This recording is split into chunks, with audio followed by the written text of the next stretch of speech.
आम जीवन में आम सहित अनेक लोक जोड़ी हो रही था किंतु समस्ते आमर भल चाह न था किसी लोक आमर खराब हो चाही था।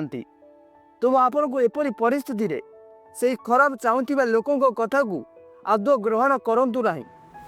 सेमानक कथा को संपूर्ण रूपे अनदेखा करंतु, जहाँ को आम इंग्रेजी कहूचे इग्नोर करंतु, जहाँ द्वारा आपनकर भल हेबो।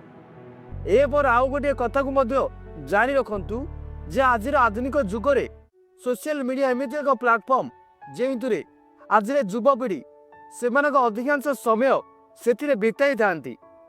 अनेक यूजर सोशल मीडिया को निजर हेल्प किंबा कोनोसी जिनिस को जानिबा पई ताकू यूज करि थांती। आउ अनेक लोक केवल टाइम पास पई ताकू व्यवहार करि थांती। सते जेमिति तांको पाखरे अनेक समय भरपूर अछि, केवल गोटे गोटे मोबाइल धरी बाजे बाजे वीडियो बाजे बाजे फोटो को देखिबा द्वारा कौन हेबो। एथिरे केवल निजर जीवन नष्ट आउ किछि भी नुहे। तेणु अदरकारी कंटेंट को सबुदिन पाई आजिठारु देखिबा बंद करंतु। आखि सामने आसिले मध्य ताहाकू अणदेखा करंतु। एको जदि आपण मानिबे ताहाले आपणकर जीवन आउ भविष्यत निश्चित भाव में भल हेबो।